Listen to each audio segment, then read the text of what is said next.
नमस्कार, maths by DK Sharma YouTube channel पे आप लोगों का स्वागत है। आज हम लोग सेट नंबर 125 करेंगे और जिन लोगों को सेट का पीडीएफ चाहिए होगा वो टेलीग्राम चैनल को ज्वाइन कर लीजिएगा। आप लोगों को वहां पे सेट का पीडीएफ मिल जाएगा। टेलीग्राम चैनल का नाम है मैथ्स बाय डीके शर्मा।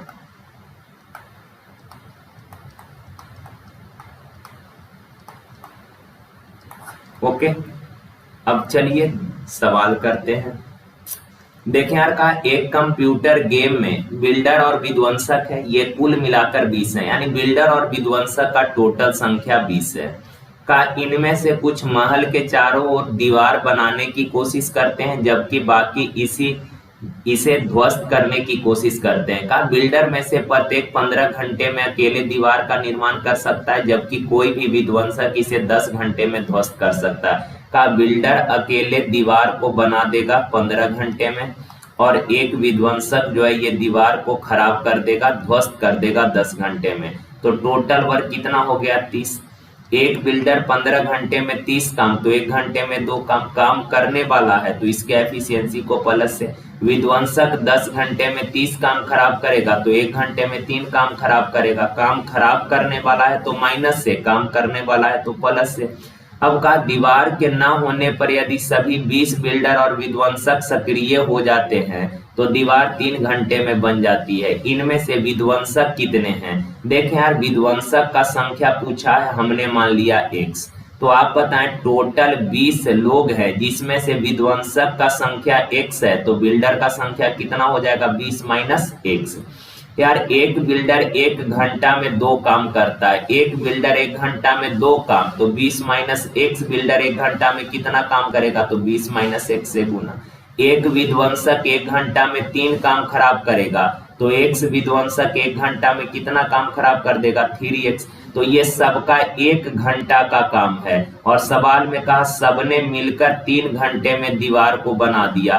3 घंटे में दीवार है, टोटल काम कितना? 30। 3 घंटे में 30 काम, तो 1 घंटे में कितना काम कर दिया? 10 काम, तो 1 घंटा का काम है, तो आपस में बराबर हो जाएगा। ओके ना। अब ये 20 दूना 40 माइनस 2x माइनस का 3x बराबर 10। अब यार 10 इधर आएगा 30 माइनस 2 माइनस 3 माइनस 5x इधर जाके प्लस 5x हो जाएगा। 5 से काटिएगा तो x बराबर कितना? 6। यानी विध्वंसक का संख्या है कितना? 6। Option number B. आसान सा ही सवाल था, बस लैंग्वेज को समझना था। देखिए दिया है x बराबर y के पावर a, y बराबर z के power b and similarly z बराबर x के पावर c। आपसे बोला a b c का वैल्यू निकालना। जब भी ऐसे चैन बना के डाटा दिया हो ना, करना कुछ नहीं है, बाएं साइड वाला को गुना करके बाएं साइड लिखिए, सबको गुना कीजिएगा तो x बाई जेड। यहाँ पावर में कुछ नहीं है यानी 1 तो होगा ही, तो 1 गुना 1 गुना 1 क्या हो जाएगा? 1। अब दाएं साइड सबको गुना कीजिएगा तो अरेंज करके लिख लीजिए x बाई जेड और सारे पावर को गुना कीजिएगा, a Guna b Guna c क्या हो जाएगा? a b c। अब बराबर के दोनों साइड अगर आप कंपैरिजन करेंगे तो बराबर के दोनों साइड का बेस सेम है, बेस सेम है तो पावर भी क्या हो जाएगा? सेम, यानी ए बी सी बराबर 1। Option number D. ओके,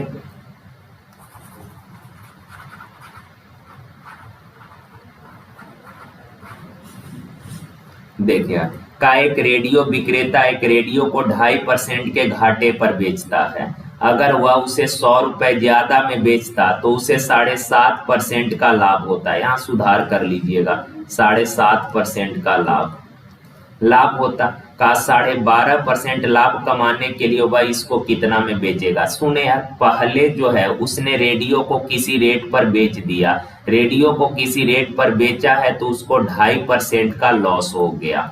अब इमेजिन कर रहा है, सोच रहा है कि अगर 100 रुपए ज्यादा में बेचे होते ना, 100 रुपए ज्यादा में बेचे होते तो 7.5% का प्रॉफिट हो जाता। 100 रुपए ज्यादा में बेचते तो 7.5% का लाभ होता। क्लियर है बात? तो आप बताना दोनों समय के विक्रय मूल्य में अंतर कितना? पहले 2.5% लॉस हो रहा था, अब 7.5% प्रॉफिट होने लग रहा है, तो दोनों समय के विक्रय मूल्य में अंतर है कितना? लॉस प्रॉफिट दो चीज, तो अंतर जोड़कर 7.5 और 2.5 कितना? 10% का। परसेंट में अंतर है 10% का, पर रुपया में अंतर है 100 रुपया का, यानी 10% 100 रुपया का। आप 12.5% लाभ कमाने के लिए वस्तु को कितना में बेचना होगा? 12.5% लाभ कमाने के लिए 112.5% में बेचना होगा। ओके, तो 100/10 गुना 112.5। अब यार एक जीरो से डेसिमल कैंसिल, 10 से 10 कैंसिल, यानी कि 1125 रुपया में बेचना होगा। Option number D. देखिए कहा दो संख्याएं किसी तीसरी संख्या से 50% और 75% कम है। कहा दो संख्या जो है तीसरी संख्या से कम है, तीसरी से कम है, तो तीसरी संख्या अगर 100 है तो पहली 50% कम है, यानी है कितना? 50।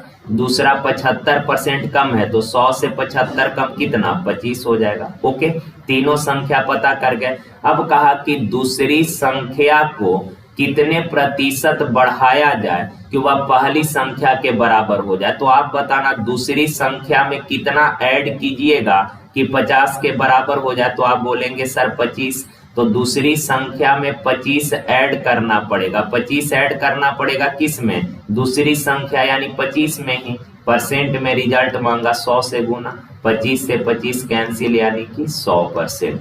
Option number D. देखिए आगे कहा रवि सूर्या से 12 साल छोटा है। रवि का जो एज है वो सूर्या से क्या है? 12 साल कम है। कहा रवि की आयु उसकी और सूर्या की आयु के योग का, मेरे भाई कहा रवि का जो एज है उसकी यानी कि रवि और सूर्या के उम्रों के योग का 40% है। 40% यानी कितना? 2/5 है, यानी कि बराबर। ओके, जैसे जैसे बोला लिख लिए। अब वेरिएबल को दाएं साइड लाइएगा तो r/r+s बराबर 2/5, यानी रवि का एज है 12 यूनिट और रवि तथा सूर्या के उम्रों का योग है कितना? 5 यूनिट। तो आप बताना रवि का एज है 2 यूनिट, दोनों के उम्रों का योग है 5, तो सूर्या का एज हो जाएगा कितना? 3। अब यार रवि का एज सूर्या से कितना कम है? 1 यूनिट कम है, पर एक्चुअल में दिया है 12 साल। 1 यूनिट 12 साल। सवाल में बोला आज से 9 वर्ष बाद सूर्या की आयु क्या होगा? तो सूर्या का प्रेजेंट एज है 3 यूनिट, 1 बराबर 12, तो 3 बराबर कितना? 36 साल, यानी सूर्या का प्रेजेंट एज 36 साल। पूछा है 9 साल बाद सूर्या का एज क्या होगा? 9 ऐड कीजिएगा तो 36 9 45 साल। Option number D.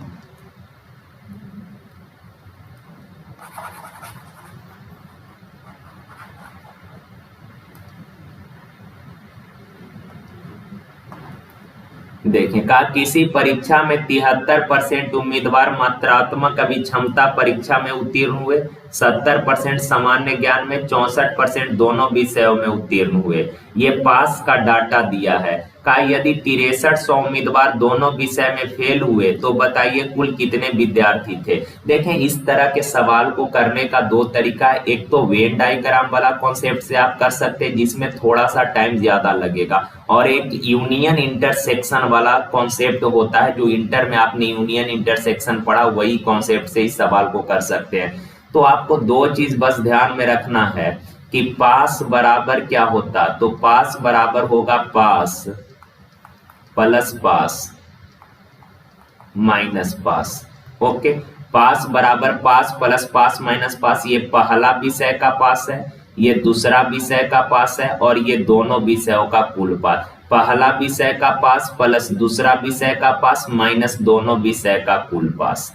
दूसरा चीज फेल बराबर fail plus fail, fail plus fail minus fail. ये पहला विषय का फेल, ये दूसरा विषय का फेल, और ये दोनों विषयों का कुल फेल। पास बराबर पहला विषय का पास प्लस दूसरा विषय का पास माइनस दोनों विषयों का पास। फेल बराबर पहला विषय का फेल प्लस दूसरा विषय का फेल माइनस दोनों विषयों का कुल फेल। ओके, तो ये चीज उम्मीद करते हैं आप लोगों को याद रहेगा। अब आ जाए यार, पास का डाटा दिया है तो कुल पास निकाल लेते हैं। देखिए का पहला विषय में 73% पास किया है, प्लस दूसरा विषय में 70% पास किया, माइनस दोनों में 64% पास हुए हैं, तो -64। अब यार 73, 70 में से 64 गया 6, 73 और 6 कितना हो गया 79% टोटल पास है। तो आप बताना फेल कितना होगा परसेंट में। टोटल 100 होता है जिसमें 79% पास है तो शेष 21% फेल होगा, पर फेल है कितना 6300। तो 21 यूनिट 6300, कुल कितने विद्यार्थी हैं यानी कि 100 यूनिट का वैल्यू पूछा है, 100% का वैल्यू। तो 6300 बट्टा 21 अगुना 100, काटिएगा 7 दिया है कि 7 नमा 63 900, 3 से काटिएगा तो ये कितना बार में 300 बार में, यानी 300 गुना 100 30,000। Option number C. देखिएगा 7.5 लीटर मिश्रण जिसमें अम्ल और पानी का अनुपात 1:2 है। अम्ल और वाटर के मात्रा का रेशियो दिया है 1:2। अब आगे कहा कितने लीटर पानी मिलाया जाए।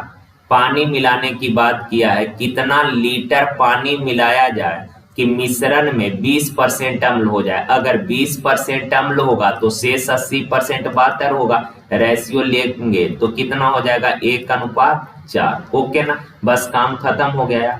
आप बस एक चीज बताइए, इस मिश्रण में मिलाने को क्या बोला है, कहा कितने लीटर पानी मिलाया जाए। अगर वाटर मिलाने की बात किया है तो अम्ल का मात्रा क्या होगा सेम होगा, और संयोग से यहाँ अम्ल सेम ही है, काम खत्म हो गया। अगर सेम नहीं होता तो बैलेंस करके इक्वल करना पड़ता, पर यहाँ पे अम्ल सेम है। तो आप बताइए ओरिजिनल मिक्सचर में अम्ल था 1 यूनिट, वाटर था 2 यूनिट, तो टोटल मिक्सचर बन गया कै यूनिट 3 यूनिट। पर एक्चुअल में दिया है कितना 7.5 लीटर। तो 1 यूनिट का वैल्यू 25 दिया 75 यानी 2.5 लीटर का कितना पानी मिलाया गया। पानी 2 था, हो गया कितना 4, यानी पानी मिलाए हैं 2 यूनिट। तो भाई 1 यूनिट बराबर 2.5 लीटर, तो 2 यूनिट बराबर 2.5 दूना 5 litre. Option number D. Okay, अच्छा सवाल था, आप लोग भी अच्छे से थोड़ा प्रैक्टिस कर लीजिएगा सारे सवालों का। चलिए आगे बढ़ते हैं। देखिए का 10 व्यक्ति के टीम में 9 व्यक्तियों ने अपने भोजन पर प्रति 40 रुपए खर्च किया। कहने का मतलब हुआ कि एक टीम में टोटल 10 मेंबर है। कहा 9 मेंबर में से प्रत्येक ने 40-40 रुपया खर्च किया। 9 मेंबर में से हर व्यक्ति जो है उसने 40-40 रुपए खर्च किया। आगे कहा शेष एक व्यक्ति ने सभी 10 व्यक्तियों के औसत खर्च से 9 रुपए अधिक खर्च किया, तो उनके भोजन पर कुल कितना का खर्च हुआ ये निकालना है। देखिए यार, मान लेते हैं कि औसत खर्च जो है सभी व्यक्ति का औसत खर्च 100 रुपया है। टोटल 10 मेंबर है, उन सबका औसत खर्च 100 रुपया है। तो आप बताना टोटल खर्च कितना हो जाएगा। अगर औसत खर्च x है तो 10 का टोटल खर्च हो जाएगा कितना 10x। क्लियर यहाँ तक। अब आप बताना 10 में से कहा 9 लोग ऐसे हैं जिन्होंने अपने अपने भोजन पे 40-40 रुपए खर्च किया है। अगर 9 में से प्रत्येक ने 40-40 रुपए खर्च किया तो 9 मिलकर टोटल कितना खर्च किया 9 चौक 36 360 रुपया। ओके, कहा 10वां व्यक्ति सभी के औसत खर्च से 9 रुपए अधिक खर्च किया। अगर सबका औसत खर्च x है तो 10वां व्यक्ति ने अकेले सभी के औसत खर्च से 9 रुपए ज्यादा खर्च किया है। ओके ना, तो ये 9 व्यक्तियों द्वारा किया गया कुल खर्च है। ये 10वां व्यक्ति ने अकेले इतना खर्च किया है, तो 9 और 1 ये 10 व्यक्ति का टोटल खर्च है इतना, पर एक्चुअल में 10 व्यक्ति का टोटल खर्च है कितना 10x। अब यार 360 प्लस 9 369, x उधर जाके घटेगा 9x। 9 से काटिएगा 9 चौक 36 9 एकम 9, यानी x का वैल्यू आ गया कितना 41। x का वैल्यू 41 है तो का उनके भोजन पर कुल कितना खर्च हुआ है, टोटल 10x खर्च हुआ है। x बराबर अगर 41 है तो 10x बराबर कितना 10 गुना 41 हो जाएगा 410 रुपया। ऑप्शन नंबर ए। ये रेशियो बैलेंस करना है सिंपल यार। यहाँ a/b क्रॉस कीजिएगा तो कितना हो जाएगा 3:2। सिमिलरली सेकेंड रेशियो है b/c, क्रॉस कीजिएगा तो कितना हो जाएगा 3:5। अब इन दोनों रेशियो में b कॉमन है तो b का वैल्यू दोनों जगह सेम करना है, तो 3 से यहाँ और 2 से यहाँ। तो ए अनुपात बी अनुपात सी। ए है 3 तिया 9, बी 3 दूना 6 और सी 5 दूना 10। आपसे बोला ए प्लस बी, तो ए है 9, बी है 6, 9 आ 6 15, बी प्लस सी 10 आ 6 16, 15 अनुपात 16, ऑप्शन डी।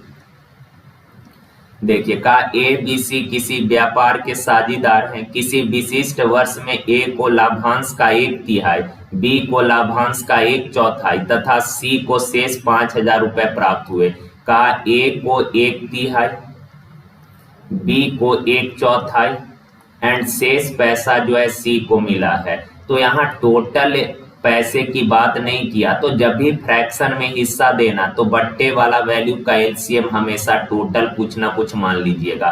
तो ऐसा नंबर जो 3 और 4 से कटे, तो 3 4 से कटे यानी 3 4 का एलसीएम 12, यानी कि टोटल राशि है 12 यूनिट। अब कहा यार कि ए को 1/3 मिलता है, ए को टोटल का 1/3, टोटल 12 का 1/3, ए को कितना 4, बी को 12 का 1/4 कितना 3, ए का हिस्सा 4, बी का 3, 4 3 7, टोटल 12 है, ए और बी का 7, तो सी का कितना होगा 5, और सी का हिस्सा है 5 यूनिट पर दिया है कितना 5,000, तो 1 यूनिट बराबर 1,000, 1 यूनिट 1,000 है। का ए का राशि ज्ञात करे, तो ए का हिस्सा है 4 यूनिट, 1 बराबर 1,000, तो 4 यूनिट बराबर 4 गुना 1000, 4,000, ऑप्शन सी।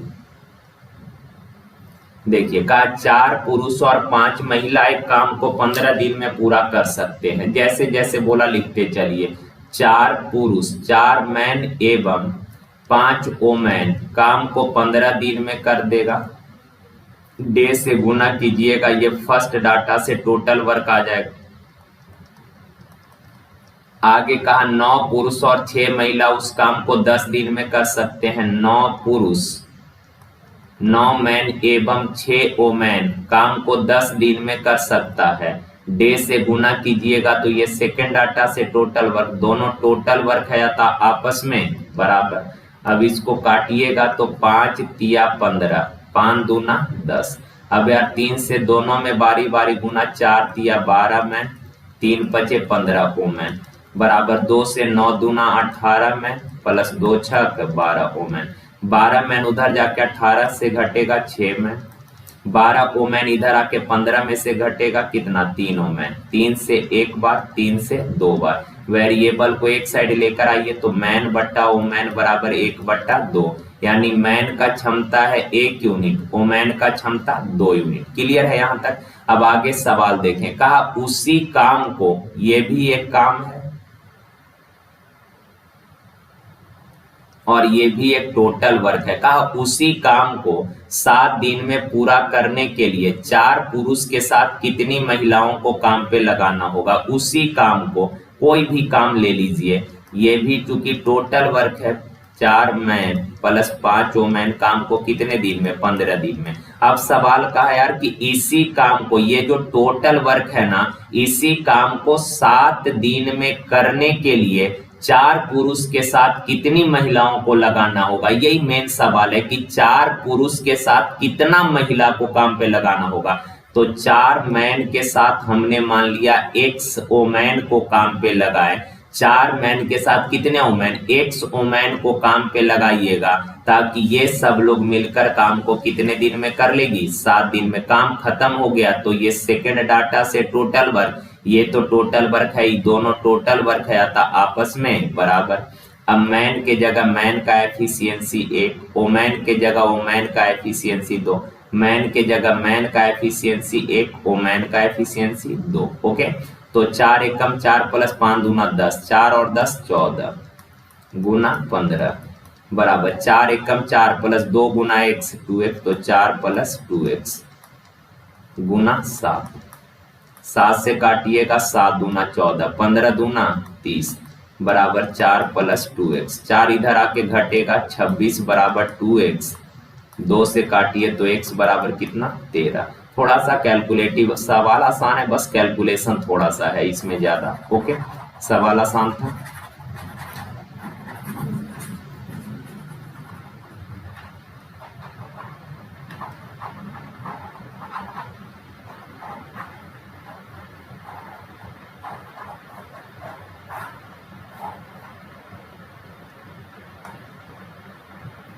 देखिए कहा स्थान ए और बी एक दूसरे से 396 किलोमीटर के दूरी पर स्थित है। ए और बी दो स्थान के बीच का फासला दिया है 396 किलोमीटर। ओके, अब आगे इसने सवाल में बोला कि एक ही समय पर एक्स ट्रेन ए से बी के लिए रवाना होती है। ये जो एक्स ट्रेन है कहा ए से बी के लिए रवाना होती है, और दूसरी ट्रेन जो बाई है कहा ये दूसरी ट्रेन बाई ये जो है बी से ए के लिए रवाना होती है। आगे का दोनों ट्रेन 5.5 घंटे बाद मिल जाती है। बाई की गति एक्स के तुलना में 10 किलोमीटर बराबर अधिक है। बाई का चाल एक्स से ज्यादा है, तो एक्स का चाल अगर के किलोमीटर पर आवर है तो बाई का चाल 10 ज्यादा कितना होगा, के plus 10 kilometre per hour. Okay ना, तो सिंपल सा सवाल है यार का ये दोनों एक दूसरे की ओर चल रही है और 5.5 घंटे में मिल जाती है, तो मिलने में लगा समय दिया है। और आप सबको पता है कि समय बराबर होता क्या है, दूरी बट्टा चाल। टाइम 5.5 घंटा यानी 5 दूना 10 है कि 11/2 घंटा। डिस्टेंस है कितना 396 किलोमीटर, बट्टा में चाल अपोजिट डायरेक्शन, तो चाल जुटेगा। अगर दोनों को ऐड करेंगे तो के प्लस के 2k अब प्लस कितना 10। 11 से काटिएगा एक बार, 11 तिया 33, 11 छक 66, क्रॉस मल्टीप्लाई करेंगे 2k प्लस 10 बराबर 36 दूना 72। 10 उधर जाके घटेगा तो 2k बराबर कितना 62, तो k बराबर काटिएगा 31। k का वैल्यू 31 आ गया। सवाल का बाई की गति ज्ञात करना है, तो बाई का गति है k plus 10, 31 10 41, option number A.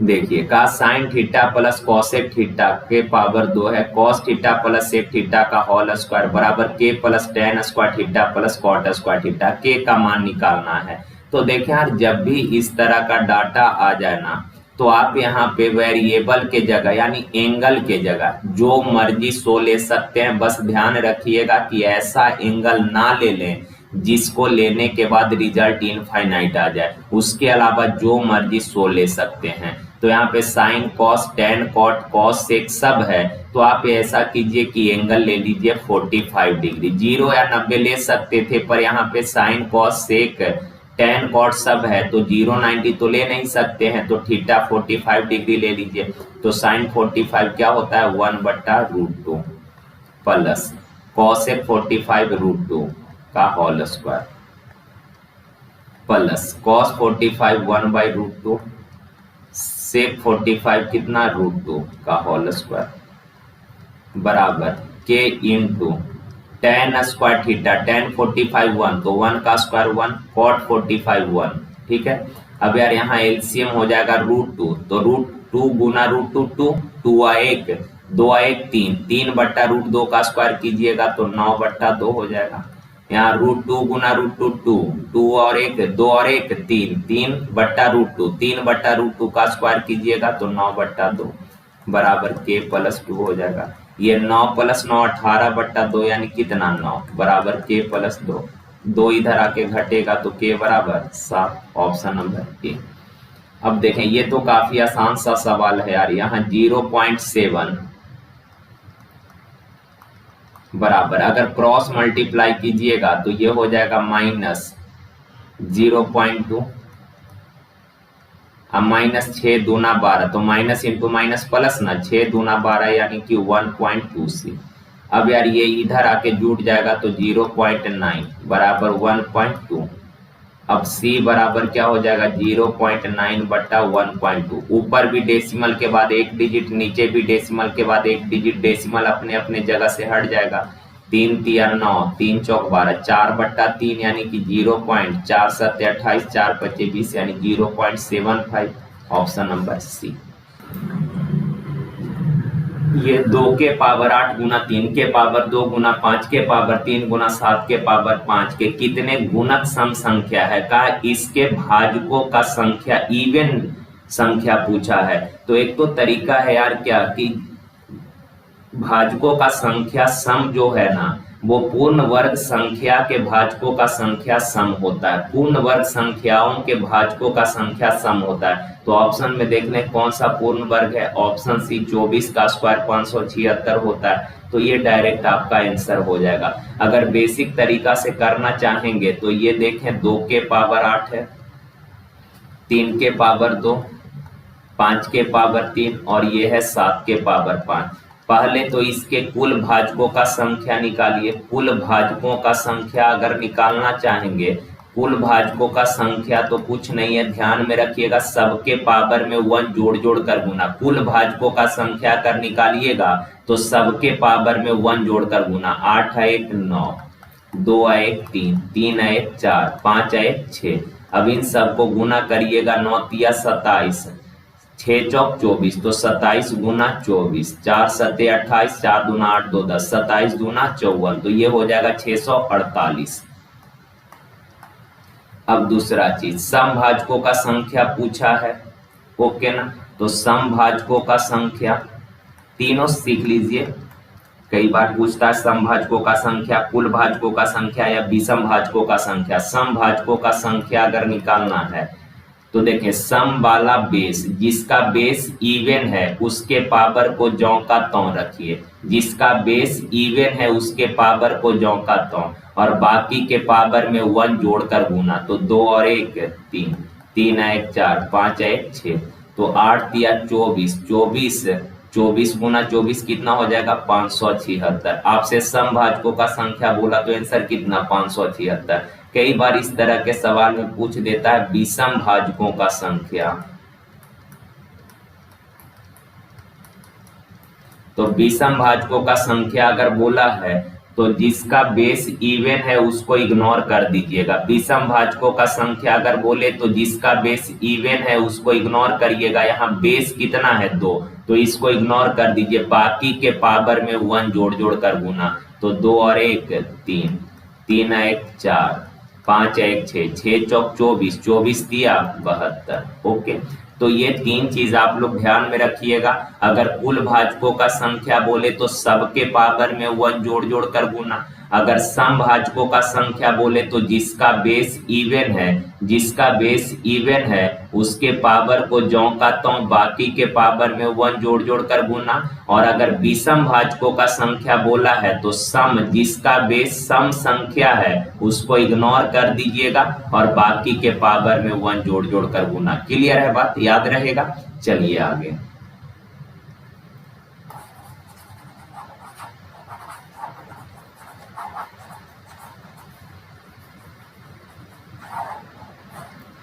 देखिए यार, यहां से आप अगर आप देख पा रहे हैं तो 6 बाई तो दोनों जगह है, तो 6 बाई अगर कॉमन कर लीजिएगा तो अंदर क्या बच जाएगा x माइनस 1। ओके ना। यहाँ 8 x बाई दोनों जगह है, तो 8x बाई अगर आप कॉमन कर लेंगे तो अंदर में बच जाएगा x क्यूब। अब माइनस x बाई कॉमन कर लिए हैं तो 1 बच जाएगा। ओके ना। तो ये तो 6 बाई इंटू एक्स माइनस 1 है। यहाँ पे देखें 8x बाई, ये है a cube minus B cube. 1 के पावर कुछ नहीं तो 3 रख ही सकते हैं, तो a cube minus B cube होता है।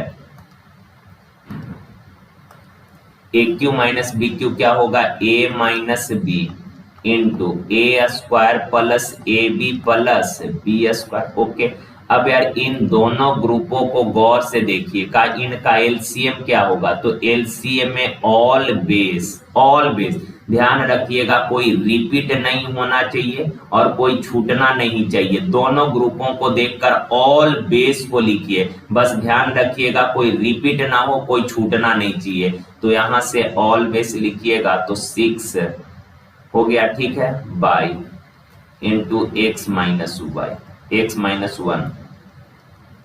यहां से देखें यार, यहां से 8 है। सबसे पहले तो एक चीज आप कीजिए ना, न्यूमेरिकल को देखें। न्यूमेरिकल का एलसीएम अगर निकालना तो पहले न्यूमेरिकल का एलसीएम, 6 और 8 का एलसीएम कितना 24। यहाँ बाई है और यहाँ भी बाई है और x, तो यहाँ से x बाई हो गया, कोई रिपीट नहीं होना चाहिए। By x by, by x by, तो x बाई हो गया। अब यहाँ से x माइनस 1, x माइनस 1 तो ले चुके, तो यहाँ से क्या बच जाएगा x square plus x plus 1।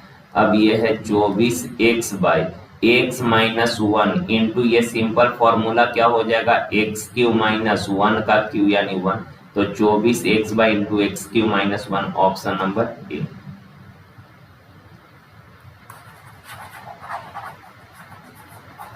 देखिए का मनोज अपनी आय का 33% खाने पर खर्च करता है। उसे अपने वेतन में 1000 की वृद्धि प्राप्त हुई, लेकिन उसने खाने पर खर्च नहीं बढ़ाया। खाने पर खर्च नहीं बढ़ाया, इस बात का अर्थ क्या है कि जितना खर्च पहले कर रहा था उतना ही खर्च अभी कर रहा है, जितना खर्च पहले कर रहा था उतना ही खर्च अभी कर रहा है, का जिसके कारण खाने पर उसका खर्च कम होकर 27% हो गया। तो प्रारंभिक वेतन कितना है, देखें यार शुरुआत में उसका वेतन था 100 रुपया, अब टोटल इनकम का 33% खर्च कर रहा था, ओके ना, ये उसका खर्च है। अब का इनकम जो है 1000 रुपया बढ़ गया, तो नया इनकम हो गया x प्लस 1000। अब कहा कि वो 27% खर्च कर रहा है, अब कितना खर्च कर रहा है 27%, और का ये खर्च जो है आपस में इक्वल है। अब बराबर के दोनों साइड नीचे 100 है तो 100 से 100 कैंसिल, 3 नमा 27, 3 से 11, तो 11 गुना x कितना हो जाएगा 11x, बराबर 9 से दोनों में गुना कीजिएगा तो 9x प्लस 9000, 9x इधर आके घटेगा 2x बराबर 9000, तो x बराबर कितना हो जाएगा 4500, ऑप्शन नंबर ए। देखें का किसी कार्य को करने के लिए x और y की क्षमता का अनुपात 5:4 है। x और y दोनों के एफिशिएंसी का रेशियो दिया है 5:4, यानी x जो है 1 घंटा में या 1 दिन में 5 काम और y 1 दिन में 4 काम। आगे का एक साथ मिलकर काम करने पर वे दोनों उस काम को 10 दिन में पूरा कर सकते हैं। देखें x 1 दिन में 5 काम, y 1 दिन में 4 काम, तो दोनों मिलकर 1 दिन में 9 काम, 1 दिन में 9 काम का 10 दिन में काम पूरा कर देगा, तो 10 दिन में कितना काम करेगा 90 काम, ये टोटल वर्क हो गया। अब आगे कहा यार कि बाई अकेले काम करना शुरू करता है और 5 दिनों के बाद छोड़ देता है, तो आप बताना बाई 1 दिन में 4 काम, तो 5 दिन में कितना काम कर दिया होगा 20 काम, 20 काम हो गया, टोटल 90 काम है जिसमें से 20 काम हो गया, तो रिमेनिंग वर्क बचा है कितना 70। अब कहा कि शेष काम को अकेले x कितने दिनों में पूरा करेगा, तो x 1 दिन में 5 काम, x 1 दिन में 5 काम, तो 70 काम कै दिन में 70/5 यानी 14 दिन में। देखिए एक फुटकर विक्रेता अपने सामान का मूल्य 150% से बढ़ाकर अंकित करता है, रेट जो है वो 150% से बढ़ाकर अंकित करता है। मान लेते हैं यार कि सामान का ओरिजिनल प्राइस था 100 यूनिट, अब मार्क प्राइस जो है का उसने 150% बढ़ाकर अंकित किया, तो 100 का 150%, 150 अगर अधिक अंकित किया यानी मार्क किया है कितना 250। अब का 40% छूट दिया, मार्क प्राइस है 250, मार्क प्राइस है कितना 250, 40% छूट दिया तो बेचा कितना में 60% में, यानी कि 25 छक 150 रुपया में उसने सामान को बेच दिया। एक बार फिर से, ओरिजिनल प्राइस था सामान का 100 यूनिट का 150% बढ़ाकर अंकित किया, तो हम बोले अगर 20% बढ़ा दिया तो 120 बोलते हैं, 30% बढ़ा दिया तो 130, तो 150% बढ़ा दिया तो 100 प्लस 150 कितना अंकित किया 250, और अंकित मूल्य पर 40% छूट दिया यानी बेचा 60% अर्थात 150 रुपया में। अब आगे का अगर वस्तु का मूल्य 800 रुपए है, वस्तु का ओरिजिनल प्राइस है 100 यूनिट पर दिया है कितना 800 रुपया, यानी कै गुना 8 गुना, तो सवाल का विक्रय मूल्य ज्ञात करें। विक्रय मूल्य 150, 1 बराबर 8, तो 150 बराबर कितना 15 ठी 8/40, 15 ठी 20 से 120 यानी कि 1200 रुपए, ऑप्शन नंबर ए। देखिए का एक धनराशि पर साधारण ब्याज उस राशि का 8/25 है। साधारण ब्याज जो है उस राशि का, राशि यानी मूलधन का, उस राशि का यानी कि मूलधन का 8/25 है, यानी मूलधन अगर 25 है तो ब्याज हो जाएगा 8 का। वर्षों की संख्या प्रति वर्ष दर प्रतिशत से संख्यात्मक रूप से आधी है, यानी कि रेट जो है कहा टाइम जो है वो रेट का आधा है, तो रेट अगर x है तो टाइम आधा यानी x/2 ईयर हो जाएगा। ओके ना, काम खत्म। आप सबको पता है कि सर ब्याज बराबर मूलधन गुना समय गुना दर/100 होता। अब यार 25 से काटिएगा, 25 चौक 100, 2 से काटिएगा तो 4 बार में क्रॉस मल्टीप्लाई 4 का स्क्वायर 16 बराबर एक्स स्क्वायर। तो एक्स बराबर कितना 4, एक्स 4 आ गया। पूछा क्या है, दर, रेट है x% और x का वैल्यू 4 यानी कि 4%, ऑप्शन नंबर ए। देखिए का एक केमिस्ट दो तरल पदार्थ ए और 2 को मिलाता है। 1 लीटर तरल एक का वजन 1 किलो है। का 1 लीटर तरल एक का यानी कि मिक्सचर, फर्स्ट मिक्सचर जो है का उसके 1 लीटर का वजन 1 किलो का, पहले मिक्सचर के 1 लीटर का वजन 1 किलो, 1 किलो यानी कि 1000 ग्राम है। पहले मिक्सचर के 1 लीटर का वजन कितना है, 1000 ग्राम। कहा 1 लीटर तरल 2 का वजन 800 ग्राम है, यानी कि दूसरा मिक्सचर के 1 लीटर का वजन कितना है, 800 ग्राम। ओके, पहला मिक्सचर के 1 लीटर का वजन 1000 ग्राम, दूसरा मिक्सचर के 1 लीटर का वजन 800 ग्राम। का दोनों मिक्सचर को मिलाने के बाद जो मिश्रण बना है का उस मिश्रण के आधे लीटर का वजन, मिश्रण के आधे लीटर का वजन 480 ग्राम है। आधा लीटर का वजन 480 ग्राम, तो 1 लीटर का वजन कितना हो जाएगा, तो आप बोलेंगे सर 960 ग्राम। आधे लीटर का वजन 480 ग्राम, तो 1 लीटर का वजन 960 ग्राम। अब इन दोनों का अंतर देखिए तो 40, मेरे भाई इन दोनों का अंतर 160। रेशियो छोटा करिएगा, 40 एकम 40, 40 चौक। अब सवाल कहा मात्रा के संदर्भ में मिश्रण में तरल एक का प्रतिशत, यानी पहले तरल का, तो पहले मिक्सचर का मात्रा है कई यूनिट, 4 यूनिट। पहले मिक्सचर का मात्रा 4 यूनिट, टोटल मिक्सचर कितना में, 4 और 1 5 में।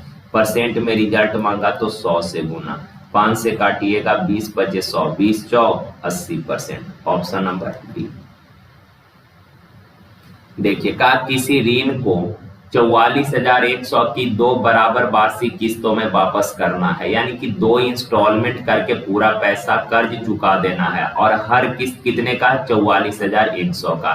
यदि वार्षिक रूप से चक्रवृद्धि ब्याज की दर 5% प्रति वर्ष है तो भुगतान किया गया कुल ब्याज निकालना है। देखिए यार एक चीज ध्यान रखिएगा, किस्त वाला सवाल में जो इंस्टॉलमेंट होता है वो अमाउंट का काम करता है, या फिर दूसरे शब्दों में बोल सकते हैं कि अमाउंट जो होता है ना वो इंस्टॉलमेंट का काम करता है। तो कहा रेट है 5%, रेट 5% का फ्रैक्शन 1/20, यानी कि मूलधन 20 है, 1 का ब्याज लगा तो मिश्रधन यानी कि इंस्टॉलमेंट, मिश्रधन यानी इंस्टॉलमेंट हो जाएगा कितना, 21। पहला साल राशि 20 से 21 हो गया, दूसरा साल CI है तो स्क्वायर, दूसरा साल 20 का स्क्वायर 400, 21 का स्क्वायर 441। और इसने बोला है कि दोनों किस्त बराबर है, दोनों किस्त बराबर है, तो किस्त को अगर इक्वल कीजिएगा, किस्त को इक्वल कीजिएगा तो यहाँ 21 से गुना, तो यहाँ भी 21 से गुना, ये हो गया कितना, 21 दूना 42, 420, और ये है कितना 441।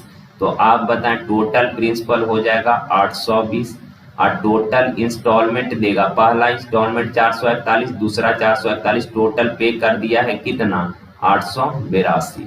कोई दिक्कत। कहा प्रत्येक किस्त है 44,100 का, तो आप बताना यहाँ से प्रत्येक इंस्टॉलमेंट कितने का है, 441 का, तो 441 यूनिट बराबर 44,100, तो 1 यूनिट बराबर कितना 100, 1 यूनिट 100 है। तो कहा कि भुगतान किया गया कुल ब्याज 820 रुपया, कर्ज लिए थे 882 वापिस किए हैं, तो टोटल कितना ब्याज दिए हैं, तो 62। 1 यूनिट बराबर 100, तो 62 यूनिट बराबर 6200, ऑप्शन नंबर सी।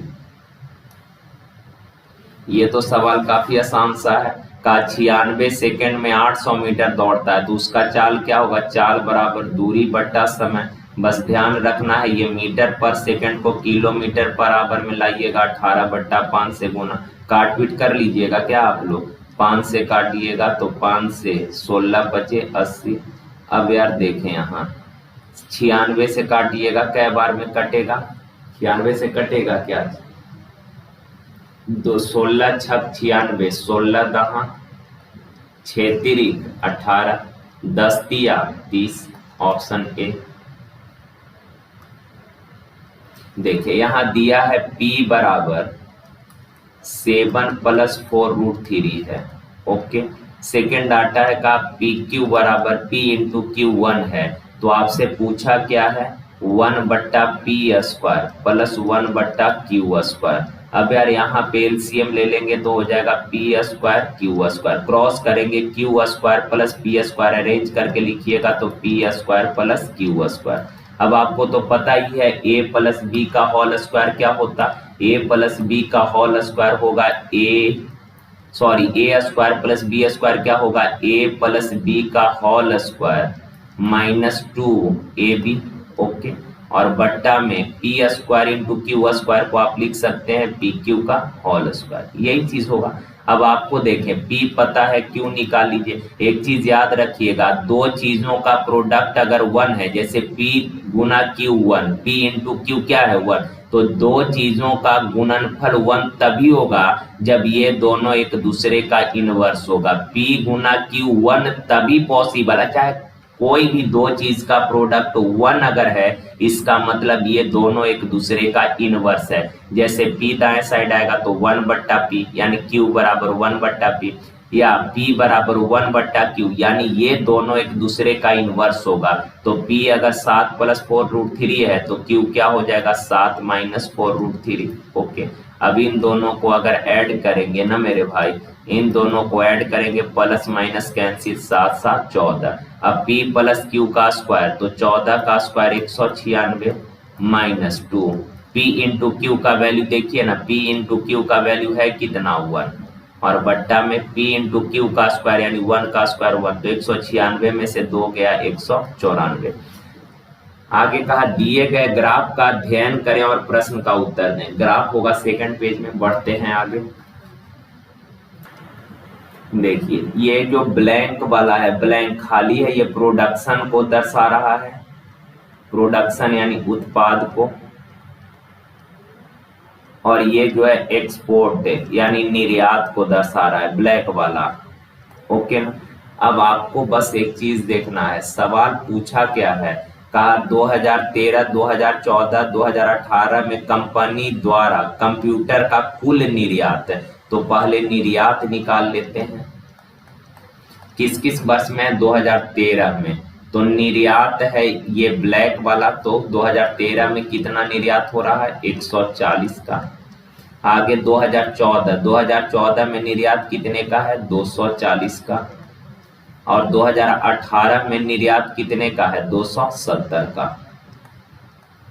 तो यार टोटल निर्यात कितना हो गया 0, 7 4 11, 11 4 15, 2 2 4 2 6, 650 निर्यात हो रहा है।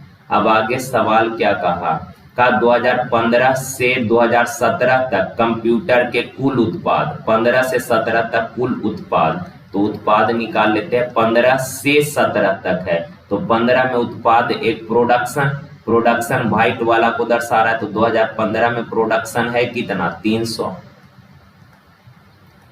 16 में प्रोडक्शन है कितना 290, और 17 में प्रोडक्शन है कितना 340। इन तीनों ईयर को मिला के टोटल प्रोडक्शन हो गया कितना 0, 9 4 13, 3 3 6 3 9, 930 का। अब सवाल में कहा क्या कि 2013, 14 और 18 में कंपनी द्वारा कंप्यूटर का कुल निर्यात 15 से 17 तक कंप्यूटर के कुल उत्पाद के तुलना में कितना % कम है, कितना कम है ये पूछा। तो ये कुल निर्यात जो है इस कुल उत्पादन से कितना कम है, इससे कितना कम है, तो आप देखेंगे 0, 8 5 13 यानी 280 कम है। 280 कम है किससे 930 से, 930 बट्टा में % में रिजल्ट मांगा 100 से गुना। आप लोग सॉल्व कर लीजिएगा। ओके, ऑप्शन ए आंसर है 30.1। देखिए कहा ए और बी दो गोले की त्रिज्या का योग 14 सेंटीमीटर है, दो गोले के रेडियस का योग 14 है। कहा ए की त्रिज्या बी की त्रिज्या से बड़ी है, ए का जो रेडियस है ना वो बी से बड़ा है। तो यार मान लेते हैं कि ए का रेडियस बी से बड़ा है ना, तो ए का रेडियस अगर आर है तो बी का रेडियस ए से छोटा होगा। अगर ए बी से बड़ा है तो बी ए से छोटा होगा। अगर ए का रेडियस आर है तो बी का रेडियस कितना हो जाएगा r - 14। क्लियर है बात। अब आगे का उनके पृष्ठ एरिया के बीच का अंतर 112 पाई है। तो यार आप बताएं, ए का रेडियस आर है तो ए का पृष्ठ एरिया 4 पाई आर स्क्वायर हो जाएगा।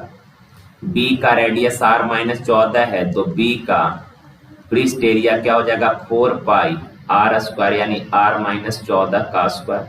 और इन दोनों का डिफरेंस दिया है कितना 112 पाई। पाई से पाई कैंसिल हो जाएगा। अब यार 4 अगर कॉमन कर लीजिएगा तो अंदर R square minus A minus B का होल स्क्वायर क्या होगा A square plus B square. लेकिन ध्यान रखिए ब्रैकेट के बाहर माइनस है तो अंदर का साइन चेंज हो जाएगा। ए स्क्वायर प्लस है तो माइनस हो जाएगा 14 का स्क्वायर 196 माइनस 2ab होता तो ये हो जाएगा प्लस 2ab यानी 14 दूना 28 बराबर 112। अब यार आर स्क्वायर से आर स्क्वायर कैंसिल 4 से काटिएगा 4 दूना 8 4 8 32 यानी कि माइनस 196 उधर जाके जुट जाएगा तो 28 आर बराबर 196 जुटेगा 8 6 14 9 3 12 1 1 2 4 से काटिए 4 सट्टे 28 4 बचे 20 4 6 24 सती 56 यानी कि आर बराबर आ गया 8। रेडियस कितना आ गया 8। तो ए का रेडियस है गोला ए का रेडियस है 8 और बी का रेडियस 8 में से 14 गया 8 में से 14 गया कितना माइनस का 6 और आपको पता है रेडियस कभी निगेटिव नहीं हो सकता तो पॉजिटिव। चूंकि यहाँ पे त्रिज्या का योग कितना दिया है 14 दिया है रेडियस का योग 14। अगर पहला का रेडियस आर है तो दूसरा का रेडियस 14 माइनस आर हो जाएगा कम है यानी 14 माइनस आर। तो उससे कंफ्यूज नहीं होइएगा जैसे मर्जी आप लिख लीजिए। और आपको तो पता ही है रेडियस कभी निगेटिव हो ही नहीं सकता। अगर ए का रेडियस 8 है तो बी का रेडियस कितना हो जाएगा 6 हो जाएगा। सवाल कहा कि ए और बी के आयतन का रेशियो क्या होगा। ए का रेडियस 8 है तो ए का आयतन क्या हो जाएगा 4 पाई बाई 3 आर क्यू यानी 8 का क्यू 512। बी का रेडियस क्या होगा तो 4 पाई बाई 3 आर क्यू यानी 6 का क्यू 216। 4 पाई बाई 3 से 4 पाई बाई 3 कैंसिल हो जाएगा कितना से 8 से तो कटना ही चाहिए यार। तो 8 से काटिएगा 8 6 48 8 चौक 32 8 से काटिएगा 8 दूना 16 8 सत्ते 56 64 अनुपात 27 ऑप्शन नंबर ए।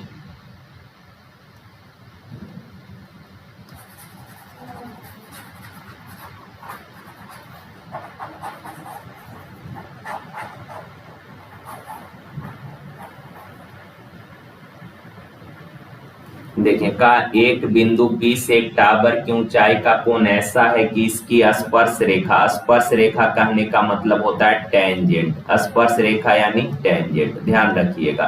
का ये सपोज एक टावर है का इस पॉइंट से टावर के टॉप का जो उन्नयन कोण है इस पॉइंट से टावर के टॉप का उन्नयन का टेंजेंट 3/4 है। तो आप बताना टेन थीटा 3/4 है तो टेन होता क्या है P/B यानी कि लंब अगर 3 है तो आधार कितना हो जाएगा 4। अब आगे सवाल में कहा टावर की ओर 560 मीटर चलने पर यहाँ से टावर की ओर चलना प्रारंभ किया है कितना चला है 560 मीटर। टावर की ओर 560 मीटर चलने के बाद कहा कि इसके टॉप का जो टेंजेंट है ये है टेंजेंट 4/3। तो आप बताना अगर ये टेन थीटा 4/3 है तो टेन P/B यानी कि लंब हो जाएगा 4 और आधार हो जाएगा कितना 3। ओके।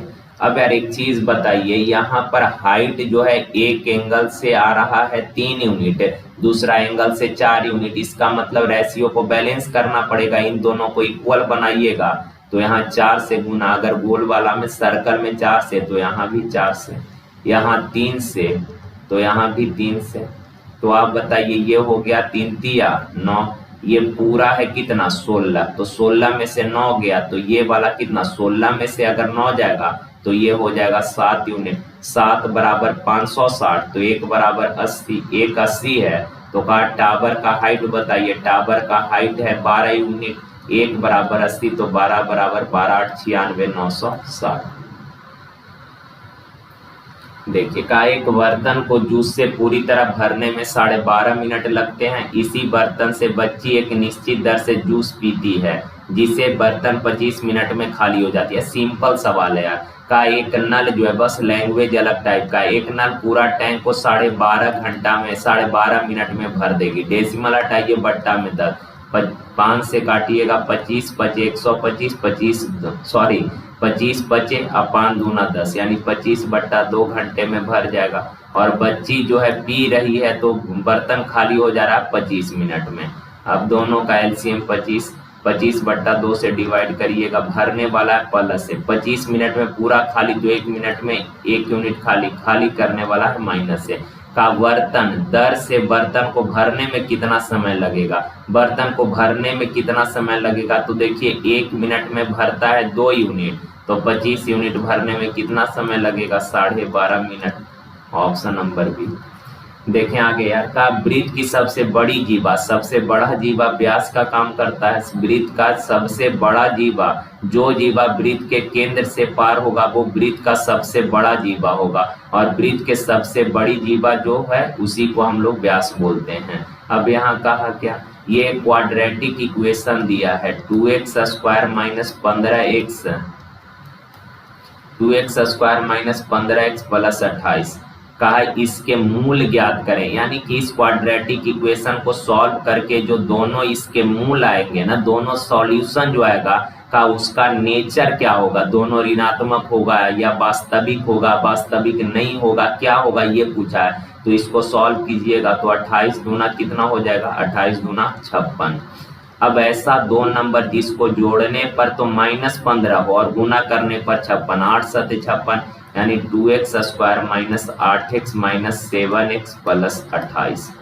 अब यार यहाँ से 2x कॉमन कीजिएगा तो x - 4 हो जाएगा, -7 कॉमन कीजिएगा तो x - 4, x - 4 दोनों जगह है तो अगेन x - 4 कॉमन कीजिएगा तो अंदर क्या हो जाएगा, 2x - 7। इसके बराबर 0, क्वाड्रेटिक है, मूल निकालना है तो दाएं साइड 0, तो यहाँ से x बराबर क्या हो जाएगा, 4, एंड दूसरा वैल्यू x बराबर क्या हो जाएगा, -7 उधर जाके +7, 2 जाके बट्टा में, यानी x के दोनों सॉल्यूशन जो आया, दोनों हल जो आया, ये दोनों क्या है, पॉजिटिव है, दोनों प्लस में है, यानी दोनों पॉजिटिव है।